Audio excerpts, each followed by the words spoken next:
Vamos a ir a la palabra del Señor y les invito al libro de Marcos, capítulo 2, versículo 17. Marcos 2, 17. Al oír esto, Jesús les dijo: Los sanos no tienen necesidad de médico, sino los enfermos. No he venido a llamar a justos, sino a pecadores. Y nuestro tema para esta tarde se titula Ejemplo de una conversión. Este es un tremendo pasaje, versículos maravillosos que nos enseñan acerca de la conversión, acerca de la obra de Cristo, del poder transformador de nuestro Salvador, el poder transformador del glorioso mensaje del Evangelio. De hecho, si me acompaña el versículo 15 del capítulo 1, nuestro Señor había comenzado su ministerio público y él entonces anunciaba que el tiempo se ha cumplido y el reino de Dios se ha acercado. Arrepentíos y creed en el Evangelio. Así que nuestro Señor constantemente, Él hablaba, anunciaba y proclamaba el mensaje de salvación. Nada lo apartaba de este propósito, de este llamado, de esta carga que Él tenía por pecadores. Y de hecho aquí lo vemos una vez más entonces en el versículo 13, donde se nos plantea que Él volvió a salir al mar y toda la gente venía a Él y les enseñaba. Dios jamás permitió que su propósito fuera alterado. De hecho, en el versículo número 34 del capítulo 1 se nos dice que Él estaba haciendo obras milagrosas, sanidades, y estuvo hasta muy tarde haciendo aquellas obras de compasión por el pecador. Pero aquello no fue excusa de levantarse muy temprano el otro día para orar, porque era necesario que también fuera a predicar a otros lugares. El llamado de Cristo, el propósito de Cristo, el mensaje de Cristo era innegociable.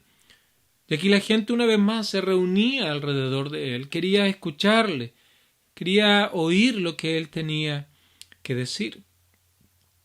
Así que al pasar por aquel lugar entonces vio a Leví, hijo de Alfeo, sentado al banco de los tributos públicos. Él vio a Leví. Entre medio de esa multitud, de ese gentío, se fijó en una persona en particular. Su nombre Leví, a quien nosotros conocemos también como Mateo. Este hombre era un recaudador de impuestos, algo que era muy mal mirado en aquellos años, porque ellos tenían licencias de las autoridades romanas para poder cobrar los impuestos. Le ponían una cuota y todo lo que recaudaran por sobre aquella cuota quedaba para su propio beneficio, quedaba para ellos como ganancia. Y estos impuestos eran variados. Así que ellos se preocupaban de estar cobrando a todos y cada uno de los que podían pagar o debían pagar. Así que ellos subcontrataban a algunas personas para que hicieran cierto trabajo aún más sucio ante los ojos de los judíos, de ir a las personas de nivel más bajo y poder entonces presionarlas, inclusive con violencia, para que ellos pudieran cumplir con el pago de los impuestos.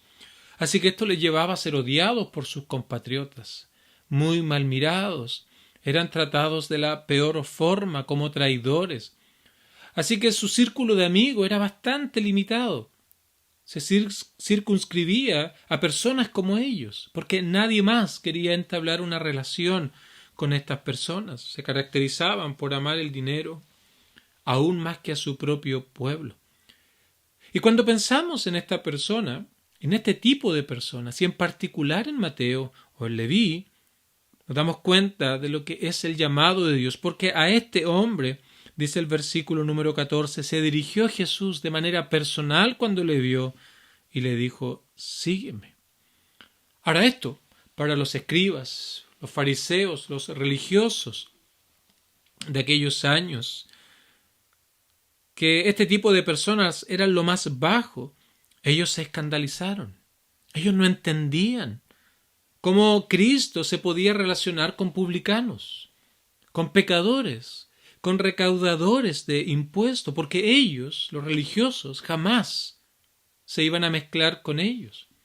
Jamás iban a entablar una amistad con ellos. Es más, jamás iban a entablar una mera conversación con estos hombres, porque eran impuros, porque eran lo vil del mundo. Era algo menospreciado por la sociedad. Entonces ellos se preguntan, ¿qué está pasando aquí? Versículo número 16. Al verle los escribas y los fariseos comer con publicanos y pecadores, ellos preguntaron, ¿qué es esto? ¿Qué está pasando aquí? ¿Cómo es posible que Cristo, que Jesús se junte con este tipo de personas? Y aquí llegamos al versículo número 17, es un tremendo y maravilloso versículo, porque es el evangelio de amor aquí, el evangelio de esperanza, expresado en simples palabras, en un lenguaje cotidiano, en un lenguaje fácil de entender, nada académico, nada teológico, nada palabras que el común de la gente no pudiera entender, palabras simples, pero que a la vez encerraban un ataque directo al orgullo, un ataque directo a la vanidad y a la religiosidad falsa y superficial de estos hombres que miraban a estas personas como lo peor, como sin esperanza, como alguien que estaba completa y absolutamente por siempre y para siempre lejos de la misericordia de Dios. Así que es el evangelio expresado en amor, en compasión, pero a la vez es un ataque a la falsedad de la religiosidad de estos hombres. Los sanos no tienen necesidad de médico, sino los enfermos. Como que el Señor les dijera aquí parafraseando, yo no he venido a salvarle a ustedes. Ustedes no tienen necesidad. Ustedes dicen ser lo perfecto. Por lo tanto, ustedes no necesitan un Salvador. Ustedes confían en sus propias obras. Ustedes confían en sus propios esfuerzos. Ustedes confían en su pedigrí religioso o en su herencia. Ustedes confían en cosas externas. Yo no he venido a salvarles a ustedes porque ustedes no necesitan un Salvador. Ustedes se conforman con externalidades, se conforman con ritos, con ceremonias y creen que aquello es suficiente, que aquello es todo lo que deben hacer. Yo he venido a salvar a pecadores. Yo he venido a salvar a hombres que han comprendido que no hay esperanza fuera del Salvador, fuera del Mesías, fuera de Cristo. A ellos he venido. Yo no he venido a llamar a justos en su propia opinión, aquellos que confían en su autojusticia, aquellos que confían en sus propios méritos. Yo he venido a llamar a pecadores. Los sanos no tienen necesidad de médicos sino los enfermos. ¿Qué necesita comprender un enfermo? ¿Qué es lo que necesita una persona que está enferma con respecto a su problema? En primer lugar, necesita conocer su situación actual, porque de esa misma manera es con el hombre con respecto a los asuntos espirituales. Debe comprender su situación actual y para ello necesita comprender acerca de Dios. El libro de Hebreos dice que el que se acerca a Dios es necesario que entienda, comprenda, que crea que Dios existe. Así que debe comprender acerca de la santidad de Dios, cuánto la autojusticia ofende al Señor, cómo nuestras obras no pueden satisfacer las demandas justas y santas de Dios. Comprender que Dios demanda una obediencia total y completa a sus normas, día tras día, semana tras semana, año tras año. y que si fallamos en un punto menor según nosotros, aún así nos hacemos culpables de toda la ley. Por lo tanto, necesita comprender que delante de Dios no hay justo ni aun uno, porque nadie puede cumplir las demandas de Dios. Esa es la situación actual de aquel que está lejos de Dios. También debe comprender acerca de su propia realidad, que su vida está desfigurada por el pecado. Todo su ser ha sido afectado por el pecado. Su pensar, su actuar, su sentir, todo aquello ha sido contaminado por el pecado. De tal manera que ahora su alma, su vida, todo su ser está dominado por una rebelión en contra de Dios, ya sea consciente o algo inconsciente, ya sea un rechazo o una indiferencia. Debe comprender que por sí mismo no hay nada que pueda hacer para poder cambiar esta realidad. Esa es la situación actual de un enfermo. Pero también necesita comprender y conocer acerca de su situación futura. Por eso vamos al doctor. No solamente estamos preocupados por nuestra enfermedad actual, sino por el futuro inmediato, las consecuencias que aquello podría traer para nuestra propia vida. Así que vamos a ello buscando algún diagnóstico certero, algún remedio que nos permita no solamente estar bien ahora, sino también pensar en el futuro. Y de esa misma manera es con el hombre con respecto a los asuntos espirituales. Debe comprender que producto de la condición de su alma, producto del pecado, está bajo la condenación eterna. Su situación actual es estar lejos de Dios, rebelde en contra de Dios, sin poder alcanzar comunión con Dios por su propio medio, sino más bien todo su ser ha sido afectado y ahora se complace en todo lo que hace. Pero aquello trae consecuencias y debe saber que ese actuar le significa la condenación eterna.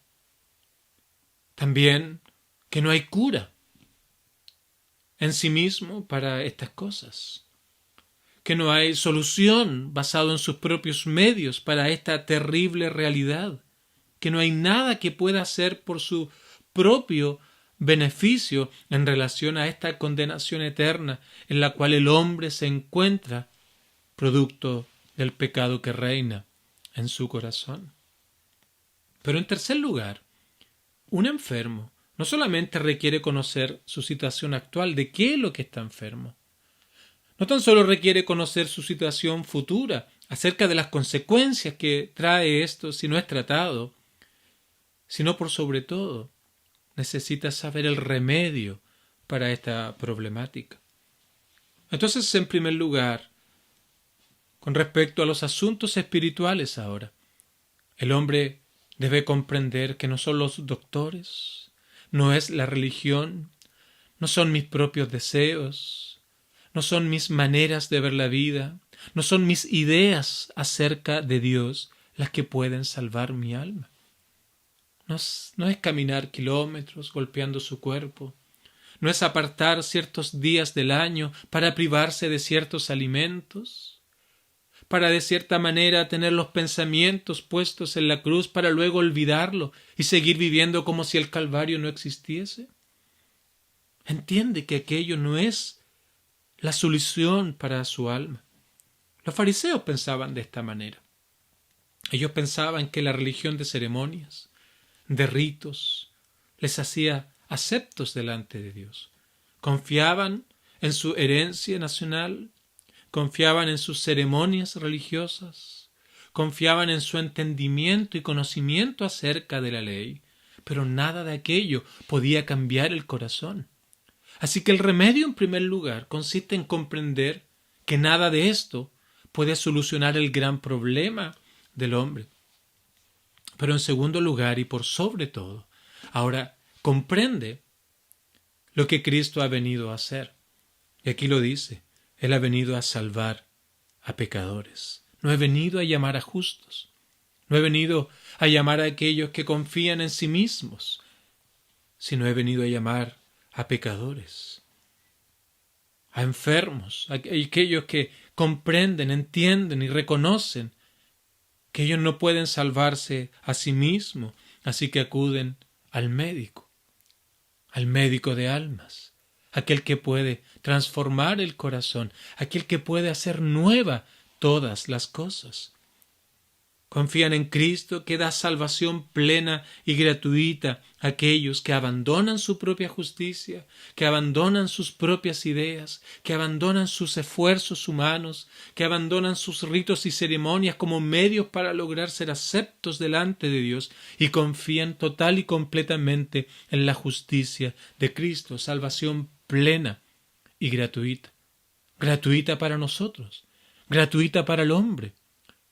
Pero para Dios tuvo el costo más grande, la vida de su Hijo Jesucristo, cuando Él, siendo Dios, no tomó aquello como una excusa para decir, bueno, yo no tengo nada que ir a hacer allá, sino que Él se entregó de manera voluntaria, por amor, y tomó una naturaleza humana para ser nuestro representante, nuestro sustituto.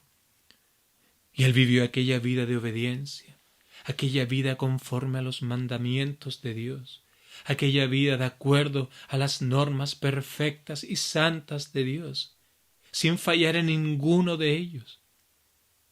Y luego fue a la cruz del Calvario, sin ser culpable, sin ser merecedor, pero Él lo hizo en favor de otros, en favor de pecadores, en favor de aquellos que necesitan la misericordia de Dios, gratuita para nosotros, pero para Cristo tuvo que entregar su vida en rescate.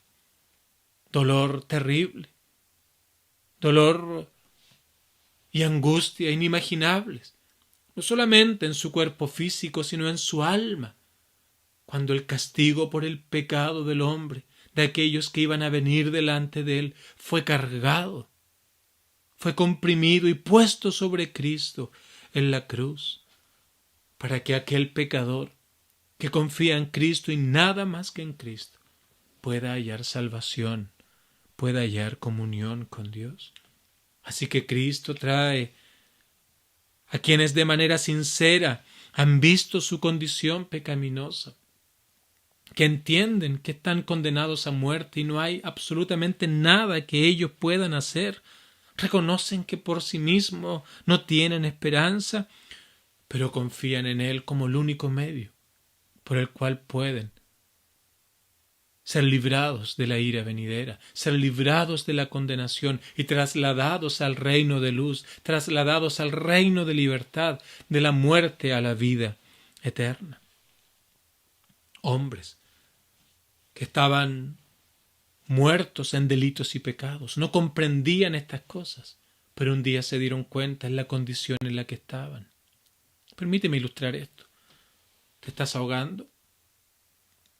Tus fuerzas se acaban e intentas salir por tus propios medios, pero en un momento comprendes que ya no hay nada más que puedas hacer. Tus fuerzas no te van a llevar a ningún lugar. Estás expuesto ahí a la muerte, en medio de aquel lago, nadie a tu alrededor, nadie que te pueda ayudar, nadie que pueda hacer algo por ti. Y conoces aquella realidad.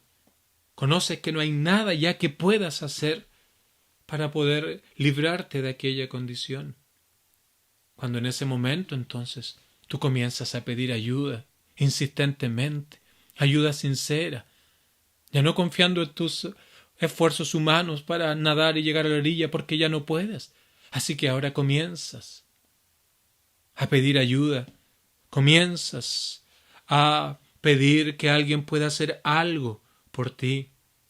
Así que ahora cuando miras a Cristo, le dices, Señor, he entendido y comprendido que esta es la verdad. Y yo acepto ahora que no hay otro camino, no hay otra manera en la cual yo pueda ser salvo. No hay otra manera en la cual yo pueda alcanzar perdón de pecados. Y ahora tú confías plenamente en aquel que te va a salvar. Tal como cuando un ahogado es tomado por aquel que le va a rescatar y lo lleva entonces firme hacia la orilla. lo lleva firme hacia un lugar seguro.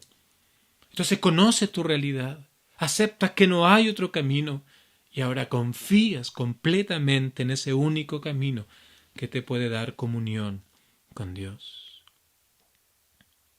Confiar en Cristo, entregarte a Él por completo es una transformación, es un cambio, lo que la Biblia nos presenta como conversión.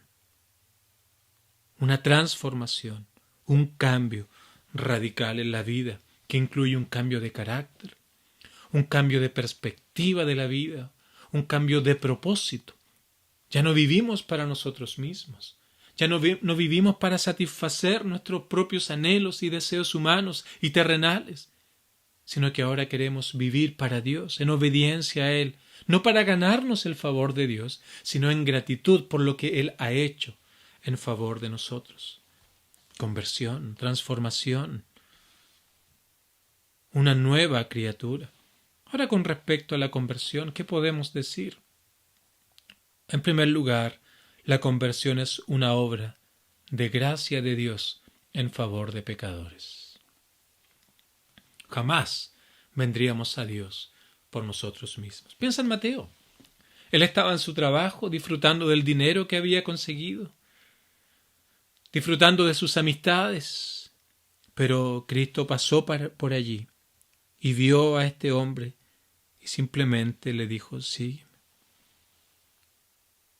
La conversión es un hecho de gracia, porque gracia es un favor inmerecido, y dado que no lo merecemos, entonces Dios debe hacerlo, Dios debe producirlo.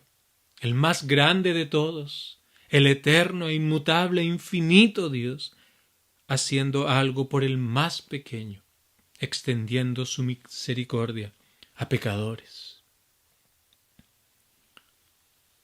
a personas que no le buscan, a personas que están lejos de Él. Así que la conversión es una obra de gracia de Dios, que no podemos generar nosotros, sino es algo que Dios produce. Ese cambio, esa transformación, es algo que Dios hace en el hombre. Y esta transformación, esta conversión también es un cambio de naturaleza, es un cambio de ser. Piensa en Mateo una vez más. Él oyó de Cristo, Dios obró en su corazón, trajo convicción de pecado, y aquello entonces le significó seguir al Maestro, pero también experimentar un cambio completo y absoluto de su ser.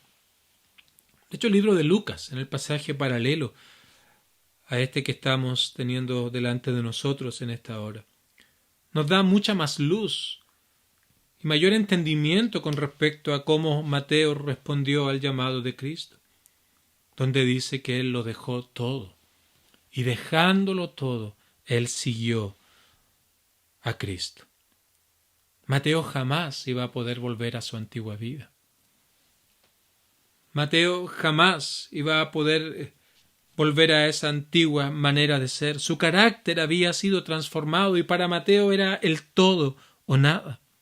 Él había amado el dinero, el placer, las riquezas y todas las cosas que precisamente vienen con ella. Para él todo se trataba de más y más dinero, más logros, más éxitos, pero ahora todo ha sido transformado. Él dejó todo aquello, abandonó todo aquello para poder seguir a Cristo. Antes éramos enemigos de Dios, pero ahora hemos sido reconciliados. Este es el cambio que trae la conversión. Antes había rebeldía en nuestro corazón, ahora hay amor por Dios. Antes despreciábamos lo espiritual, pero ahora anhelamos las cosas de Dios, las cosas espirituales. Ese es el cambio que Dios produce. Nuestro pensar es transformado. Nuestra voluntad, nuestro actuar ahora se somete a la voluntad de Dios. Y ahora nuestros sentimientos, nuestras emociones, por sobre todo hayan placer en Dios, alegría en Dios, gozo en Dios. Eso es conversión, queridos amigos. Una transformación total, una transformación completa, una transformación que involucra cada aspecto de nuestro ser. En muchos lugares no vas a escuchar esto. Tal vez te van a decir: mira, simplemente levanta tu mano, repite esta oración, estas palabras, y luego te van a decir, bueno, ahora ya está todo hecho. Ya eres un hijo de Dios, sin arrepentimiento, sin transformación, sin obra de Dios en el corazón, sin nada de aquello, engañando al hombre, llevándolos a creer que son algo, cuando simplemente no son nada. Conversión es transformación total, absoluta, completa. Y esto es evidente en la vida de Mateo.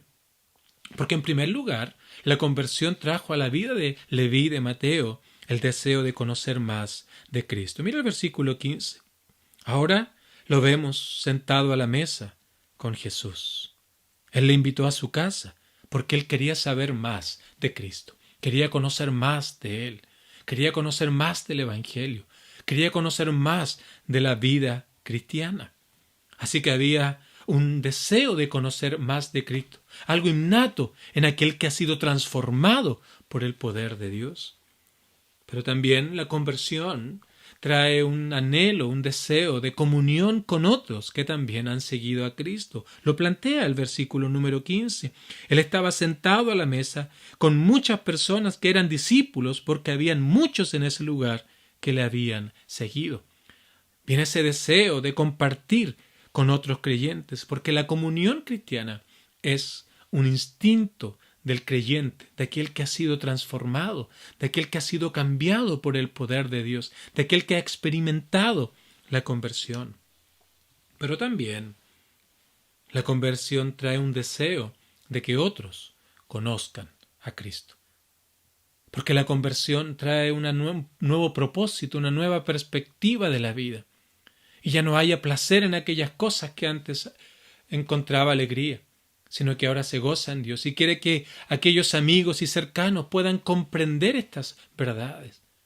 Por eso no te sorprendas cuando un creyente verdadero, un hijo de Dios, se acerca a ti y te comienza a exponer el Evangelio.